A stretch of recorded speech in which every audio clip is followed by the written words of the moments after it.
Why do some people still believe the moon is hollow? The story begins in 1969. After Apollo 12, NASA deliberately sent the abandoned lunar module crashing into the moon. Seismometers left on the surface recorded something strange. The moon kept vibrating for nearly an hour. The seismic waves bounced through the lunar crust and faded far more slowly than they usually would on Earth. To some observers, the moon did not behave like an ordinary solid world. It seemed to ring like a giant metal bell, and that was only the beginning. In 1970, the spent third stage of Apollo 13 was also directed into the lunar surface. The impact released energy, roughly equivalent to 11 tons of TNT. This time, the vibrations continued for more than 3 hours. The waves traveled deep into the moon and scattered in every direction. Geophysicist Maurice Ewing reportedly compared the effect to striking an enormous church bell. The phrase spread quickly, and so did an extraordinary idea. What if the moon was hollow? But the so-called ringing moon was only one part of the mystery. Compared with Earth, the moon is unusually large. Its diameter is more than 1/4 of Earth's, and its mass is about 1/81st of our planet's. For a major planet, that is an exceptionally large moon. Then there is its motion. The moon takes about 27.3 days to orbit Earth, and almost exactly the same amount of time to rotate once on its axis. That is why the same side always faces us. Scientists call this tidal locking, and it is common among moons. But before spacecraft photographed the far side in 1959, no human being had ever seen it. From Earth, the moon appeared to stare back with one unchanging face, while hiding the rest in darkness. Believers also pointed to its craters. Some enormous impact basins are surprisingly shallow compared with their width. To conspiracy theorists, this suggested that something incredibly strong might lie beneath the surface, perhaps a hidden metallic shell. When these details were placed side by side, the moon began to look less like a natural satellite and more like an engineered object. Then, in 1970, two Soviet scientists, Mikhail Vasin and Alexander Sherbakov, published a provocative article titled, "Is the Moon the Creation of Alien Intelligence?" Their proposal was astonishing.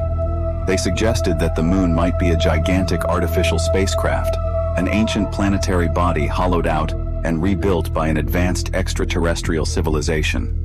In their scenario, a highly developed species removed much of the object's interior, then constructed living areas, engines, protective layers, and closed ecological systems inside it.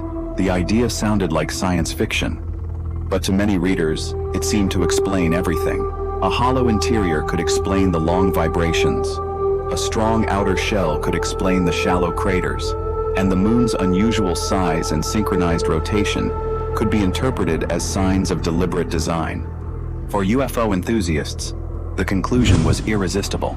The moon was not simply orbiting Earth, it was watching us. But the Apollo seismometers did not record only planned spacecraft impacts. For years, they listened to the moon itself. Between 1969 and 1977, a small network of instruments transmitted thousands of seismic signals back to Earth. Some came from meteoroids striking the surface. Others appeared when lunar rocks expanded in the intense heat of day and contracted during the bitterly cold night. But the most revealing signals came from inside the moon. Scientists identified deep moonquakes originating hundreds of miles beneath the surface.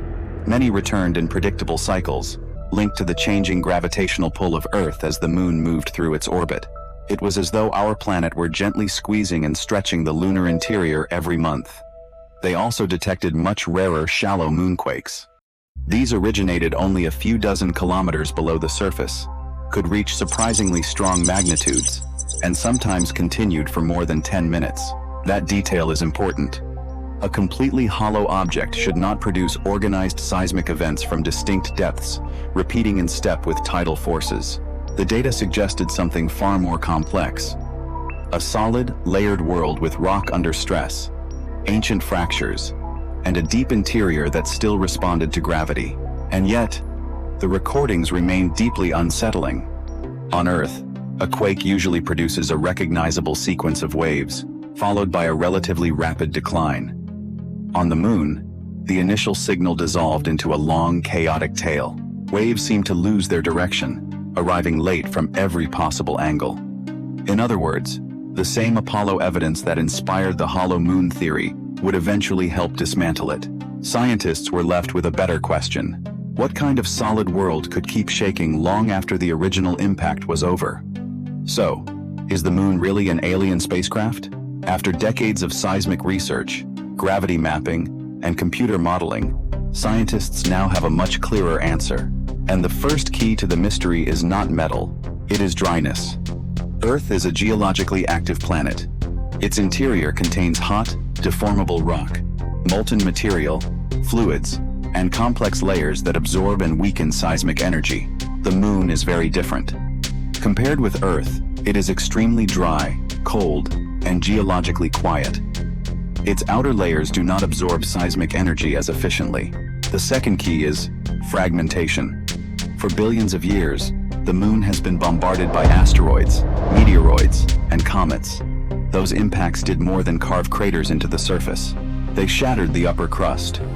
Beneath the lunar dust lies a vast layer of broken and fractured rock, known as the megaregolith. Now combine those two conditions. When a spacecraft crashes into the moon, seismic waves enter an extremely dry and heavily fractured environment. Instead of being quickly absorbed, the waves reflect, scatter, and bounce through countless cracks and rock fragments. Imagine shouting inside an enormous stone hall. Your voice does not stop immediately. It echoes from surface to surface, fading only after a long delay. That is essentially what happens inside the moon. Its dry, fractured crust acts like a natural reverberation chamber. So the moon does not ring because it is hollow. It rings because it is dry, rigid, and broken. But if the moon is not hollow, what is actually inside it? Modern science has answered that question using seismic analysis and precision gravity mapping. In 2011, NASA launched the twin GRAIL spacecraft. As they orbited the moon, tiny changes in the distance between them revealed subtle variations in lunar gravity. Those measurements, combined with a new analysis of Apollo-era seismic data, allowed scientists to build a detailed picture of the moon's interior. The result is clear. The moon has a layered structure, a crust, a rocky mantle, and a small iron-rich core. It contains deep fractures and ancient impact damage, but it is not an empty shell. The hollow moon theory began with a real observation. The moon vibrated far longer than scientists initially expected, but the explanation was not an alien machine. It was unfamiliar geology, and that may be the most interesting part of the story. When humans encounter something we cannot immediately explain, our minds are drawn to the most dramatic possibility: a hidden structure, a lost civilization, a machine in the sky. That instinct creates myths, mysteries, and conspiracy theories, but it also drives exploration. The moon was never a hollow spacecraft, but for a brief moment in history, it rang like one. And that was enough to make the entire world wonder.